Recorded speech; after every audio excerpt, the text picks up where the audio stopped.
एक रात ऑर्केस्ट्रा का प्रोग्राम होता है जहां की चार लड़कियां परफॉर्म करने के लिए स्टेज पे डांस कर रही होती हैं। हर नए पुराने गाने पे थिरक रही होती हैं। जैसे जैसे रात बीतती हो वैसे वैसे रंगीनियां छाती हो, वैसे वैसे गर्माहट आती है। बाकी उसी स्टेज पे एक लड़का भी परफॉर्म कर रहा होता है। जैसे ही ये चारों लड़कियां उस लड़के को देखती हैं, उस लड़के को अपने कमरे पे ले जाने के लिए सोचती हैं। ये लड़का जब जानता है कि लड़कियों के साथ कमरे पे जाना है तो ये भी बड़ा ही खुश होता है। जैसे प्रोग्राम खत्म होता है, इन चारों लड़कियों के साथ वो लड़का भी हो लेता है, उनके कमरे पे जाता है। जब तक ये लड़कियां सोती हैं तब तक तो लड़का जागता है। बाकी जैसे ही ये लड़कियां जागती हैं, लड़का सोता रहता है। और जो सुबह का नजारा होता है, जो सुबह का मंजर होता है, बेहद खौफनाक होता है, हैरान कर देने वाला होता है। तो आखिर ये क्या मामला है, इसको जानने के लिए, इसको समझने के लिए हमारे साथ वीडियो में अंत तक बने रहिएगा। नमस्कार, मैं सावित्री यादव यस के क्राइम सफर में आप सभी का स्वागत करती हूँ। उम्मीद है यस के क्राइम सफर की सारी फैमिली अच्छी होगी, अपना ख्याल रख रही होगी। आज मैं जिस सच्ची घटना को लेके आप लोगों के बीच हाजिर हूँ, बेहद हैरान कर देने वाली है और बेहद दिल को झकझोर देने वाली। घटना की शुरुआत करूं उससे पहले जितने भी हमारे भाई बहन हैं, जितने भी हमारे दोस्त मित्र हैं, सबसे एक ही गुजारिश है, एक ही रिक्वेस्ट है कि अभी तक आप लोगों ने चैनल को सब्सक्राइब नहीं किया है तो चैनल को सब्सक्राइब कर लीजिए। घटना को ज्यादा से ज्यादा शेयर करिएगा। और इस घटना को सुनाने का मेरा उद्देश्य ये नहीं है कि किसी की भावनाओं को ठेस पहुंचाया जाए, किसी को आहत किया जाए, बल्कि बस इसलिए कि लोगों को जागरूक किया जाए। तो चलिए इस घटना की शुरुआत करते हैं। दरअसल ये जो घटना है उत्तर प्रदेश का एक जिला लगता है देवरिया। एक देवरिया का रहने वाला दीपेश, दीपेश के अलावा दीपेश के घर में एक उसका बूढ़ा पिता और बूढ़ी माँ। पिता तो मेहनत मजदूरी करता, बाकी माँ अक्सर बीमार रहती। दीपेश अपनी इंटर तक की पढ़ाई अपने ही इलाके से करता है। बाकी अब अपने घर की स्थिति को देख के, अपने घर की मजबूरी परेशानी को देख के वो धीरे धीरे कुछ काम काज करने लगता है। इधर उधर जैसे भी कोई काम तलाशता करने लगता है। अब यही एक दिन ये एक ऑर्केस्ट्रा प्रोग्राम में काम करता है और वहां जाता है तो उससे ये लगता है कि ये रास्ता बहुत अच्छा है और इसे भी थोड़ा बहुत गाने का शौक, थोड़ा बहुत डांस करने का शौक रहता है। ये भी स्टेज पे परफॉर्म करता है, कुछ पैसे पाता है जिससे कि इसका हौसला बढ़ता है। अब ये अक्सर कहीं ना कहीं डांस प्रोग्राम पे जाता और वहां अपने हुनर को दिखाता, रुपए कमाता, इससे अपनी माँ का इलाज कराता, अपने परिवार का खर्च चलाता। अब जब यही काम शुरू कर देता है तो सोचता है कि क्यों ना इस काम को अपने जरिए शुरू किया जाए ताकि जो हमें कम पैसे मिल रहे हैं थोड़ा बढ़ा के मिलेंगे। एक ये डीजे खरीदता है और धीरे धीरे अब छोटे बड़े बड़े प्रोग्राम हुआ या जैसे भी किसी के यहाँ कोई मांगलिक कार्यक्रम हुआ तो वहां जाता और अपना हुनर दिखाता, डांस प्रोग्राम रखता, अपना नाचता गाता। जैसे जैसे समय गुजरने लगता है वैसे वैसे दीपेश को पैसे भी मिलने लगते हैं।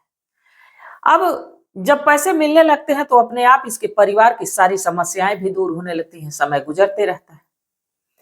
अब ये अब शादियों में भी ऑर्केस्ट्रा का प्रोग्राम ऑर्गेनाइज करने लगता है धीरे धीरे। अब लोगों के बीच अब इसका एक नाम बनने लगता है, एक रसूख बनने लगता है। तभी एक जगह ये शादी के कार्यक्रम में जाता है जहां की उसकी मुलाकात एक औरत से होती है जो कि ऑर्केस्ट्रा प्रोग्राम में डांस करने के लिए आई होती है। और इसका जो है कि ये रहने वाली मध्य प्रदेश की होती है, इसका नाम रागिनी होता है। जब दीपेश की मुलाकात रागिनी से होती है तो दोनों में बातचीत होती है। तो दोनों चूंकि एक ही लाइन के, एक डांसर डांस करने आई है, एक ऑर्गेनाइजर जो कि ऑर्केस्ट्रा का प्रोग्राम ऑर्गेनाइज कर रहा हो वहां जाता, वहां अपने साउंड लगाता, अपने लोगों को लगाता और जो भी पैसे मिलते डांसरों में अपने में खुद में बातचीत के ले लेता। अब यहाँ इसका व्यवहार दीपेश का इतना अच्छा लगता है कि जो रागिनी रहती है कहती है कि मैं तो यहाँ डांस करने आई, मुझे बहुत अच्छा लगा, पर आपका साथ और अच्छा लगा। अगर जो आपको लड़कियों की जरूरत होगी, डांसरों की जरूरत होगी तो मुझे एक बार कॉल जरूर करिएगा, मुझे जरूर याद करिएगा। अपना नंबर देती है रागिनी, वहां से चली जाती है। धीरे धीरे कुछ समय गुजरता है। जो दीपेश है वो उसको एक जगह बड़ा प्रोग्राम मिलता है तो सोचता है कि क्यों ना अच्छी डांसरों को बुलाया जाए। ये रागिनी को कॉल करता है। रागिनी दीपेश के कहने पे चार लड़कियों को मध्य प्रदेश से उत्तर प्रदेश भेजती है, जहां की जो दीपेश है उन चारों लड़कियों को रिसीव करता है, किराए का कमरा लेता है, वहां रख देता है और जहां जहां भी ऑर्केस्ट्रा प्रोग्राम हुआ वहां वहां उनको ले जाता है। वो लोग डांस करते, उनके हिस्से का पैसा उनको देता है और जो भी कमीशन भी बनता वो रागनी को भी भेज देता है। ईमानदारी से काम कर रहा था, इसलिए लड़कियां भी खुश रहती हैं और रागनी भी खुश रहती है और यही दीपेश भी खुश रहता है। और चूंकि सुंदर सुंदर डांसर थी, प्रोग्राम भी अच्छा इसका निकल रहा था। जैसे जैसे समय गुजर रहा था वैसे वैसे अब दीपेश भी इस काम में माहिर होते जा रहा था। समय गुजरता है, इन लड़कियों को भी पूरी तरह से खुश रखने की कोशिश करता है, इनको खाना भी नहीं बनाने देता, होटल से खाना ले आता, सारी इनकी सुख सुविधा का ध्यान देता। लड़कियां भी खुश थी, समय गुजर रहा था। बाकी कहते हैं कि सुख का दिन चुटकियों में गुजर जाता है और दुख का दिन कुछ ही दिन रहता है पर भारी पड़ जाता है। अब बात करें फरवरी महीने की, तो एक डांस का प्रोग्राम होता है, जहां ऑर्केस्ट्रा का प्रोग्राम होता है, जहां ये चारों लड़कियों को लेके दीपेश जाता है डांस करवाने के लिए। सब कुछ अच्छा चल रहा होता है, चारों लड़कियां स्टेज पे प्रोग्राम कर रही होती हैं, थिरक रही होती। बाकी तभी इस दीपेश के घर से फोन आता है कि दरअसल तुम्हारे माँ की तबीयत ज्यादा ही खराब हो गई। जब ये बात दीपेश सुनता है तो हड़बड़ा जाता है और हड़बड़ाहट में अपने सबसे जिगरी दोस्त जिसका नाम सूरज होता है, ये जब भी ऑर्केस्ट्रा प्रोग्राम करता है या जब भी घर की कोई जिम्मेदारी होती तो सूरज से ही कहता। अब जो सूरज है उसको फोन करता है, कहता है कि ऐसा है कि माँ की तबीयत खराब है, तुम अगर जो प्रोग्राम पे आ जाते तो मैं घर चला जाता। सूरज कहता है कि कोई बात नहीं। सूरज कुछ ही देर में वहां प्रोग्राम पे पहुंचता है। इसके बाद दीपेश अपनी बाइक लेता है, बाइक लेके सीधे वो घर के लिए निकल जाता है। जो सूरज है वो अब इंतजार करने लगता है कि ये लड़कियां कब परफॉर्म कर लेंगी, इसके बाद मैं ले जाके इनको इनके कमरे पे छोड़ दूंगा, इसके बाद मैं भी निश्चिंत हो जाऊंगा। और जाते जाते दीपेश से सख्त हिदायत देके गया था कि लड़कियों को खास ध्यान रखना, जैसे ही डांस प्रोग्राम खत्म हो वैसे ही इनको कमरे पे ले जाना, इसके बाद ही तुम कुछ करना। अब सूरज भी इस पे ध्यान देता है। धीरे धीरे समय गुजर रहा था, रात गुजर रही थी और कहते हैं कि जैसे जैसे रात बीतती है, अगर जो डांस का प्रोग्राम हो, ऑर्केस्ट्रा का प्रोग्राम हो, तो लोगों की फरमाइशें होती है और रातें रंगीन होने लगती। अब लगभग 1 बजे तक ये प्रोग्राम चलता है। बाकी जैसे ही 1 बजे के बाद ये प्रोग्राम खत्म होता है, हिसाब किताब की बात आती है तो सूरज कहता है कि दरअसल दीपेश आएगा तो हिसाब किताब करेगा, मैं बस लड़कियों को उनके कमरे तक छोड़ना है, मुझे बस यही मेरा काम है। इसके बाद दीपेश इन चारों लड़कियों को एक 4 व्हीलर में बैठाता है। इसके बाद अब सोचता है कि मैं भी अपनी बाइक से चल चलूंगा, तो उधर से निकल चलूंगा। अब चारों लड़कियों की जो 4 व्हीलर है आगे आगे जाती है, दीपेश उनके पीछे पीछे जाता है। उनके कमरे पे गाड़ी रुकती है। इन चारों लड़कियों को छोड़ के जो 4 व्हीलर वाला रहता है वो तो चला जाता है। दीपेश उनको अंदर तक कमरे में छोड़ने जाता है, उनसे पूछता है कि किसी चीज की जरूरत तो नहीं। लड़कियां कहती हैं कि नहीं। जैसे ही सूरज घर से बाहर निकलने लगता है, एक लड़की सूरज को छोड़ने के लिए गेट तक आती है। बाकी सूरज अपनी बाइक को स्टार्ट करता है तो पता चलता है कि उसकी बाइक तो दरअसल पंचर है। अब सूरज तुरंत दीपेश को फोन करता है, कहता है दरअसल मेरी बाइक तो पंचर है, मुझे समझ में नहीं आ रहा है कि इतनी रात को करूं क्या करूं, 4 व्हीलर वाला चला गया। जो दीपेश से कहता है कि ऐसा है कि वहां कमरे पे तो लड़कियां ही रहती है, पर उन्हीं से पूछ लो और उन्हीं के यहाँ कुछ घंटे गुजार लो, इसके बाद जैसे ही सुबह होगी बाइक बनवा के अपना चले जाना। अब ये बात लड़कियां भी देखती हैं तो लड़कियां भी उस लड़के को रुकने के लिए कहती हैं। अब चूंकि एक ही कमरा होता है, 4 लड़कियां होती है, उसी में टॉयलेट होता है, उसी में उनके रहने का सारा व्यवस्था होता है। अब जब सूरज को रोकती है तो 3 लड़कियां तो एक कंबल में एक बिस्तर पे सो जाती है। बाकी एक लड़की अब सूरज के साथ अपना बिस्तर शेयर करती है, सूरज भी वहीं सो जाता है। सूरज तो थका रहता है, वो सो जाता है। बाकी जो उसके पास जो लड़की रहती वो सूरज के पास उसको नींद नहीं आ रही थी, वो टाल मटोल लगातार कर रही थी। और देखते ही देखते अब सूरज के साथ वो अब ये सोचती है कि उसके साथ शारीरिक संबंध बनाओ, जिससे कि सूरज विरोध भी करता है। बाकी विरोध भी एक लड़का कब तक करे, एक जवान लड़की और एक जवान लड़का दोनों एक ही साथ थे। अब सूरज लाख अपने आप को रोकता है पर रोक नहीं पाता, इस लड़की के साथ संबंध बनाने लगता है।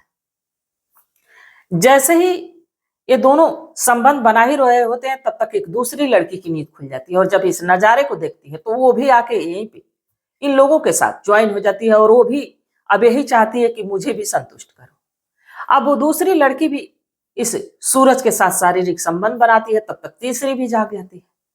अब 3 लड़कियां, तब तक चौथी भी जाग जाती है, 4 लड़कियां। अब लगातार बारी बारी से ये चारों लड़कियां इस लड़के के साथ संबंध बनाने लगती हैं। बाकी कुछ ही देर के बाद सूरज थक जाता है, वो सूरज मना करने लगता है। उसी में से एक लड़की कहती है कि दरअसल मेरे पास कुछ ऐसी दवा है जिसको खाने से उत्तेजना होती है और तुम हम लोगों को पूरी तरह से संतुष्ट कर पाओगे। वो लड़की लाती है गोली और एक के बजाय कम से कम 3 से 4 गोली उस लड़के को खिलाती है। जैसे ही सूरज खाता है, उसके शरीर में एक अजीब सी झंझनाहट होती है, एक अजीब सी गर्माहट होती है। कुछ देर तो सूरज इन लड़कियों का साथ देता है, बाकी ये लड़कियां हवस की आग में कुछ इस कदर अंधी हो गई रहती हैं कि इन्हें ये नहीं पता चलता है कि इस लड़के के साथ हो क्या रहा है। और देखते ही देखते जैसे ही सुबह होने वाली रहती है, इनको पता चलता है कि जो लड़का है ये तो इस दुनिया को छोड़ के जा चुका है। अब लड़कियां हड़बड़ा जाती हैं, वो ये सोचने पे मजबूर हो जाती हैं कि अब किया क्या जाए। थोड़ा बहुत जो उनका सामान रहता है पैक करती हैं, अपने मोबाइल को स्विच ऑफ करती हैं और वहां से निकल लेती हैं। अब सुबह सुबह के लगभग 8 बज रहे होते हैं। ये जो दीपेश है वो बार बार सूरज के नंबर पे कॉल करने लगता है, सूरज फोन रिसीव नहीं करता। अब दीपेश को बड़ी चिंता सताती है, उन लड़कियों के कमरे पे पहुंचता है और जब कमरे पे पहुंचता है तो देखता है कि दरवाजा खुला है। जब भीतर जाता है तो देखता है कि जो सूरज है वो नग्न अवस्था में पड़ा है और उसकी मृत्यु हो गई है। जब ये नजारा देखता है तो उसकी चीखें निकल जाती है, आस पड़ोस के लोग भी वहां इकट्ठा हो जाते हैं। और जब लोग इकट्ठा होते हैं तो उसी में से किसी ने पुलिस को फोन किया। पुलिस की एक टीम आती है, घटना का जो है कि मौके का मुआयना करती है, डेड बॉडी को अपने कब्जे में लेती है, पोस्टमार्टम के लिए भेजती है। साथ ही इस दीपेश से पूछताछ करती है। दीपेश सारी बात बताता है। अब इन लड़कियों की तलाश होने लगती है, लड़कियों का नंबर स्विच ऑफ आता है। अब जो मध्य प्रदेश की रहने वाली रागनी है उससे कांटेक्ट किया जाता है। रागनी भी बताती कि उन लड़कियों का कोई अता पता ही नहीं, मुझे भी पता नहीं।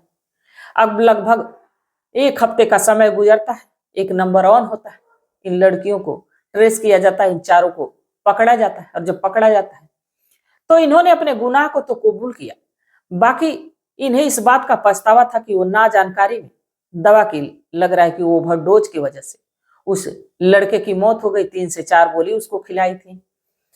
अब लाख पछताने पर अब सूरज तो इस दुनिया में रहा नहीं। इन लड़कियों पे तमाम धाराएं लगा के जेल की सलाखों के पीछे डाल दिया गया है। अब कानून तय करेगी कि इसको कौन सी सजा मिलेगी। तो इस घटनाक्रम को सुनाने का मेरा उद्देश्य ये नहीं था कि किसी को परेशान किया जाए, किसी को आहत किया जाए, बल्कि बस इसलिए कि लोगों को जागरूक किया जाए, लोगों को सचेत किया जाए। तो आप लोग अपनी सलाह, अपनी राय जरूर बताइएगा कि इन लड़कियों को कौन सी सजा मिले। और जो सूरज के साथ हुआ वाकई इंसानियत को शर्मसार कर देने वाला है, एक निंदनीय, एक बहुत बड़ा अपराध है। कहते हैं कि औरत तो शायद 4 से 6, 10 लोगों को झेल सकती है, पर एक पुरुष वो ऐसा नहीं झेल सकता, इसलिए सूरज की तो मौत हो गई। ये बड़ी ही दुख की बात है। तो आप लोग अपनी सलाह, अपनी राय कमेंट सेक्शन में जरूर बताइएगा। आप लोगों के सलाह का, आप लोगों के मशवरे का हमें बेसब्री से इंतजार रहेगा। तो तब तक आप लोग अपना ख्याल रखिए, अपने परिवार का ख्याल रखिए, बाल बच्चों का ख्याल रखिए। मिलते हैं कल एक नई वीडियो के साथ, तब तक के लिए जय हिंद, जय भारत।